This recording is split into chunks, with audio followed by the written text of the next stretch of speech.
Fam, what's going on? It is Kyle Henderson of Bama Football on YouTube. I appreciate you guys for being here. If you roll Tide, hit the thumbs up. I appreciate you guys being here. Today we are talking Alabama wide receivers. We're also going to play Jamarcus Shepard's interview going into Western Kentucky. A coach with a lot of energy. There's so much excitement around this Alabama football team, this wide receiving unit, and of course, Jamarcus Shepard, because he absolutely brings it. Great interview coming up. Want to look at the wide receivers real quick and kind of just spot shadow this group. Look, we are not sure which wide receivers are going to play. Alabama's been pretty tight-lipped about that, but I think, honestly, it's going to be a rotation of wide receivers. I don't even have a player like Caleb Odom on this graphic. But I think when you look to Alabama's wide receivers, you got Germie Bernard, who's a transfer from Washington, a lot of experience, Kendrick Law, Prentice, Ryan Williams, Emmanuel Henderson, Cole Adams. So the thing about this group, and when you look to it, and you're going to hear Jamarcus Shepard in just a minute, he talks about this group and he says they're inexperienced. And you're like, inexperienced? Well, I think from a fan's perspective, sometimes you think, well, Kendrick Law, he's been here. Kobe's been here, even Emmanuel Henderson. Well, those guys haven't really got big opportunities. I think the one guy who has the most experience playing physically here is Prentice, right? Before we get to this, who do you think is going to be in the 1,000-yard club? Let's look at the wide receiving numbers from last season. Jermaine Burton, by the way, he might be kind of a sleeper fantasy guy if you want to add him to your team. He's caught 2 touchdowns the last couple of preseason games, right? Isaiah Bond, no longer here. Amari Niblack, no longer here. There's Prentice. Right? Played in 13 games, 18 receptions for 314 yards with just 2 touchdowns. C.J. Dupree, he comes back, and he's honestly Alabama's second leading receiver coming back. And you're like, well, where's Kendrick Law? Well, keep scrolling down. I mean, you saw Malik Benson for Florida State. By the way, I thought he did a great job. He caught a nice pass for the Seminoles in the fourth quarter. Jalen Hell, he's injured. Jace McClellan, now he's in the NFL. By the way, congratulations to him for making the Falcons squad. And then there's Kendrick Law, and you're like, what? He didn't even catch for 200 yards? No, he didn't. He got for 135 yards. So he's inexperienced in terms of, the amount of touches and not from a practice standpoint, but from a game standpoint. So I think when you hear Jamarcus Shepard here in a second talk about the fact that this group is inexperienced, they are. My question to you before we get to Jamarcus Shepard, and it's a great interview. I'm going to let that play. And then on the back end of it, I'm going to talk about the B-roll from practice on Wednesday. Let me ask you this, and you can vote for this inside the comment box. Out of the players listed right here, which player do you think, pick 2 of them, okay, do you think have the best opportunity to be in the 1,000-yard club this coming season for Alabama? Germie Bernard, Kendrick Law, Prentice, Ryan Williams, Emmanuel Henderson, Cole Adams. I think what we saw from Germie Bernard during Alabama's spring game is kind of a flash to what he's going to do during the season. I was really impressed with him. I think him and Jalen Milroe already have a really good continuity. Kendrick Law, the guy's an absolute beast. He has worked for it. And I asked the morning show, do you think he's going to have more than 7 touches in total against Western Kentucky? He better, right? Got to feed him. Got to we have to see what Kendrick Law can do in a game situation. Prentice, go back and watch the games. I was calling him Kobe Sticky Hands Prentice. The catches that he had wasn't a lot, but the plays that he made, he was catching the ball in tough circumstances. Ryan Williams, he's already been doing it. This is happening. And Emmanuel Henderson, he was just shortchanged because he had an injury. And Cole Adams, they are calling him Mr. Reliable. In this upcoming video interview with JaMarcus Shephard, he's going to talk about the wide receiver group as a whole. You can't really hear the questions from the reporter, so I'll just go ahead and preview what they're going to talk about. I might stop it, but I'll probably let it run. He talks about the experience of Germie Bernard. He talks about Kendrick Law and calls him the enforcer. Talks about Caleb Odom being 6'6", and has an interesting quote there about Megatron. He talks about his family coming into Bama, his time at Western Kentucky, says that his daughter was born in Bowling Green. Talks about Prentice. Talks about Western Kentucky and the mindset of those guys coming to Bama. And he talks about the fact that this is an inexperienced group. And he talks about the wide receiver rotation. I'm really excited about this interview. He's a great coach. He's the co-offensive coordinator, Jamarcus Shepard, has a ton of experience, a lot of energy. He's been doing a really great job for the Alabama Crimson Tide. Here is that interview, courtesy of the University of Alabama. approach everything day in and day out, whether it's spring ball, whether it's in fall camp, whether it's, going to play for the national championship. We try to be consistent in how we approach every single day with the same type of intensity. There's no doubt as you get older, you're more capable of handling that and doing that at a high level. But these young men tend to end up making it more intense as it gets closer to game week. So certainly I can see it from them.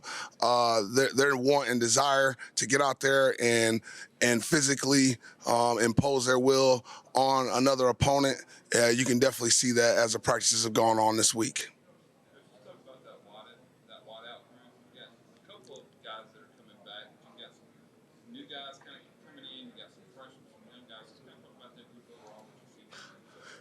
You know what? I think it's kind of nice, somewhat as an artist, you have a blank canvas in a lot of ways because you got a lot of young people who just really haven't had a ton of experience being out there in the fire with the expectation being on them, third down, in the red zone, late in clutch periods, late in the clock. They just haven't had those opportunities in actual games. So to be able to really teach and help them learn and understand what the requirement is in all of those situations has really, truly been a blessing for me and for the group. There's been a lot of light bulbs going off in the room, aha moments, and you really appreciate that these guys are putting in the time and the effort to really try to make themselves into the best version of themselves. But ultimately, we don't want to take away what they really can do. There's some guys that can run really fast, guys who got some physical strength in the room, okay, but also, hey, now we got to learn how to play the position at a high level. And it's just been fun trying to, be an artist as much as we can be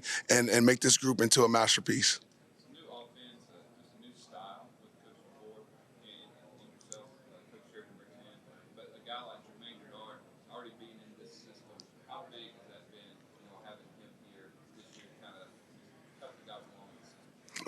Germie has been exceptional.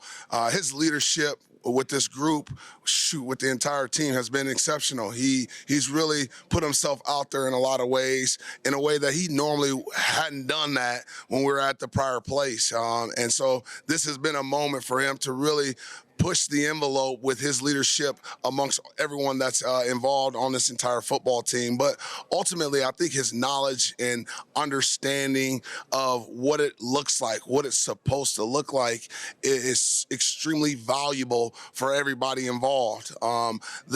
The formation, exactly where the alignment should be, the ability to run the route slightly different than maybe how it's drawn on the paper. There's one thing to get the paper and see, hey, this is what it is. And yes, if there's nobody out there, that's what it should look like. But ultimately, when somebody's out there, hey, there has to be some slight nuances that you have to have in your tool belt, as I like to say, of understanding. So it's been super valuable to have him out there. He fights every single day. He gets everything he got. He takes every rep that he possibly can. But at the same time, he's standing right behind guys, coaching them up. I can see coaching in his future.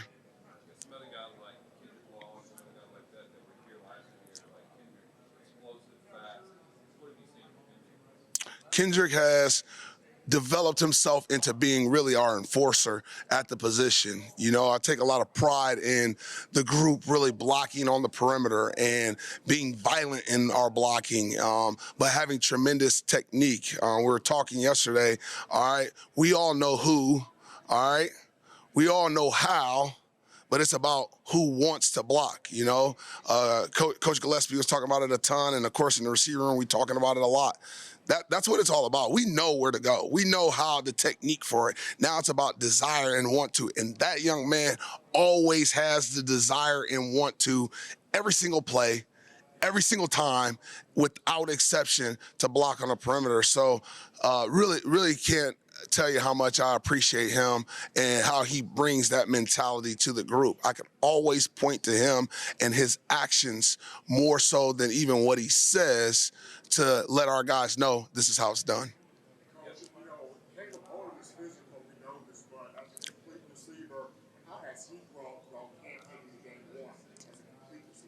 There's no doubt about it. His growth is continuing to grow more and more and more every single day. A lot of it is when you have great size like he does.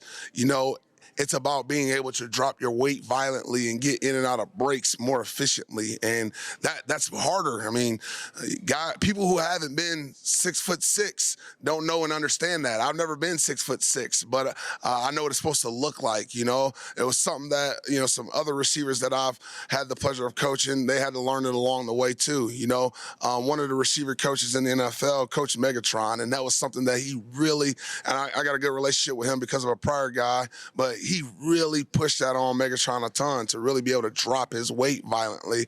And Odom he has been absorbing the information every single day, and is willing to put in the time every day to make sure that he gets better and better at that. So obviously they're all freshmen. I mean, there's not a freshman on this team that's not a work in progress. So we'll continue to work with them and make him better. Just know there are other things he does at an exceptional level. And, hopefully we can use those things while we're helping him develop the other things that he needs to get better at. That's Jamarcus Shepard. I'll stop it right there. He talked about the wide receivers. Germie Bernard, Kendrick Law to start out with. The vets, he's going to talk about Kobe here in a second. You have Germie Bernard, who has a lot of experience coming back. I can't wait to see him play. And then also Kendrick Law, as I said, calls him the enforcer. I love this quote about him talking about Caleb Odom, saying that he's a bigger wide receiver. Alabama hasn't had a bigger type of wide receiver that has been really effective in quite some time. If you're thinking about it, who is Alabama's tallest wide receiver that's been the most, dangerous? You can go back, I guess, like Terrell Shavers. He was up there. Things didn't really work out for him. I'm trying to think of other guys who are like 6'5" and above. Sound off inside the comment box on that. But also with the freshmen, you look at the freshman wide receiver report. Caleb Odom doing his thing. Ryan Williams, that guy has had a phenomenal fall camp as well. Rico Scott, don't sleep on him. And Amari Jefferson, those guys. Then you look to the guys that are coming in. Caleb Cunningham, I get it. He's going to Ole Miss this weekend. Wouldn't worry about it. I think Jamarcus Shepard has done a really good job maintaining him. Latair Brooks is another very talented wide receiver. So the future of these wide receivers still in good shape. And then you have Jaron Hamilton. We haven't even talked about Jalen Hell, who, of course, will get healthy at some point. So I love the younger guys in this room. We continue. Jamarcus Shepard's going to talk about his family coming into town, time at Western Kentucky, talk about Kobe Prentice, kind of the mindset of Western Kentucky coming into this game. The fact that this is an inexperienced group, and going to talk about that wide receiver rotation. We continue with Alabama wide receiver coach, co-offensive coordinator, JaMarcus Shephard.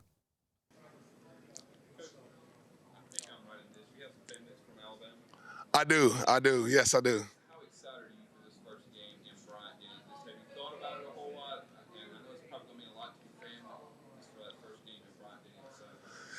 I really haven't thought about it a lot. You don't get a lot of time to think about that as a coach. We're in here early in the morning, don't leave till late at night, and we're so focused on just trying to make sure that these young men are prepared and all their dreams, goals, and aspirations, we can help them achieve them. So I'm so much more focused on that than even my family coming in town. Obviously, I'm married and 3 kids too, so I barely get to see those ones. My son had a game last night that I wasn't able to attend, but I got to see some highlights.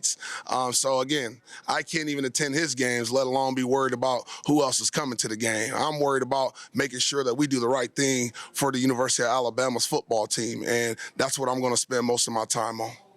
You talked about I'm sorry, what'd you say? At Western? Western is a great place. I grew up there. But I think the thing I remember the most is that my daughter was born there. Alana was born in Bowling Green. So it was just an unbelievable day to have my daughter, and she's one of the 3 lights of my life. I really should say 4 with my wife, too. So that's probably what I remember most about being in Bowling Green. So, you talk about value bringing in a guy with experience like Bernard. You got Kobe Prentice on the team, so he did against Texas last year. How just critical is it to have guys who's produced at that level here in I think it's just a plus, honestly. I think it's something that, you're just fortunate if that is the case. At the end of the day, I don't think I don't know what your name is, care whether we got people coming back here that have experience or not. You want us to go out there and perform at a high level. That is the expectation here at Alabama. So it may be okay to have that. And certainly I appreciate that Kobe knows what this environment's going to look like on Saturday, and he can help some of these young players know, hey guys, this is what you're going to feel. This is how it's going to feel on game day. But at the end of the day, if we put somebody out there, we expect them to perform at the highest level possible to give our football team the chance to win the game. Having some experience coaching at Western Kentucky, getting to face them, what's it kind of like for you knowing, especially being a smaller school coming down to SEC country, trying to compete with Bama, just having that experience? No doubt about it. I remember my times coming down here to Tuscaloosa, and I was at some of those other programs, and you knew coming in the door that it was going to be a fight, a dog fight, and you just wanted to come out of the game and feel like you had performed successfully. And so I don't think that they're going to come down here with the intent of anything but to try to win the football game. And that is legitimately how I felt every time we played some of these tougher opponents. I came in with the intent to win the football game. So we got to make sure that our players know and understand that our expectation is to go out and perform every play with a 1-0 mentality. It literally has to be, all right, we're not worried about the result of the game. We're worried about, hey, what we're going to do on each and every single play. Hey, Coach, if there was a word that you could use just to describe your position with those, all those talented receivers of different body types or different skill sets, what would be the word if you could put it in terms of Probably inexperienced. I mean, that's the best thing I can tell you. Just haven't had a ton of experience out there, but we're going to get it. It's on the way. It's coming here soon. The practices really are their experience. So, even in saying that, I've given them plenty of experience in practice. Now, being in the game environment, it really isn't a lot different. We put them through so much in practices that really I hope for the games to be a lot easier than what we're going to do in practice. I mean, Is Saturday going to be kind of a chance to get a lot of guys' experience, or are you going to try and tighten up the rotation? I don't know who's going to play at this point, really. There's a lot of guys who have been out there, been rotating a lot of people at various positions even. So the expectation is if you go out there on the field, you perform at a high level, stay on out there and keep performing, okay? All right? If you don't, come stand by me, okay? All right? And that's just the reality of it. They know and understand it. When they see this video, they going to know what that means, okay? All right? Can you break down what a game week looks like for your position group? Game week. Honestly, our group runs a lot. We run a lot of plays. We get a lot of volume, especially on Tuesday, Wednesday, and even on Thursday. But on Monday, some of them will be trickling into my office to try to come watch some film to kind of preemptively get themselves ready for, whatever we're going to see so they can get their first look at it. But I try to give them that information on Sunday, so I'm kind of working backwards on you guys with this. But it's just a lot of volume. We try to put a lot of pressure on them to be able to continuously perform all throughout the week. We don't catch balls. Someone on the field doesn't catch the ball. Guys are on the sideline doing up downs, and they weren't even in the game. There's just an expectation that our guys at this position go out there and catch the football and compete for the football. That's just the way I coach it. That was Coach Jamarcus Shepard. I hope you guys enjoyed that interview courtesy of the University of Alabama. We're going to look at some B-roll now. This is B-roll, again, courtesy of the University of Alabama. This is from the practice, which was held on Wednesday. I'll go full screen. I'll do a voiceover. As you can see, players on the defensive side, number 11, that is Jahad Campbell. Looks like these guys are working indoors during this particular period. That is Justin Jefferson at the inside linebacker position. Caden Jones, one of the very talented freshmen, number 41 right here. This is Justin Okoronkwo, who had a fantastic fall camp. This inside linebacker unit overall, I think, is going to be very productive this year. I think Jahad Campbell, I asked it earlier show today, I think he's going to have more than 10 tackles in this upcoming game. I think so. Justin Jefferson as well, going to get a lot of rotation. Now looking at the Crimson, you have the tight ends right here getting off the ball. I really like this group. C.J. Dupree last year was really he was utilized. I mean, he really was, and he comes back with a lot of experience. Robbie Oots, I can't wait to see him in some 12 personnel set. There's Danny Lewis right there getting off the block. This tight end group, I'm really excited about this, as I said many times. Now, with the offensive line, Coach Kalen DeBoer during today's SEC teleconference said that there's going to be some rotation at that tackle position. Wilcom Formby, Elijah Pritchett, that they're going to be rotating players. I personally like this. Look, let's get the best player to play. Let's find a rhythm for these players at this point in time. You don't have to be completely set in stone against Western Kentucky. Now, do you want to have that continuity buttoned up by a game against Georgia? Yeah, but you also want to be able to have guys who have played. So whether it's Elijah Pritchett, whether it's a guy like Wilcom Formby, there's Parker Brailsford right here, number 72. All eyes going to be on him, right, snapping the football. I can't wait to see it. Number 74, this is Caden Proctor, absolute monster. So this was the B-roll today. This is Tim Keenan. Look at how he gets off the ball. Man, I think he's due for a monster season, to be honest. Here's, I believe that it should be Jameer and Lathan. See these guys in action. So I hope you guys have enjoyed this video.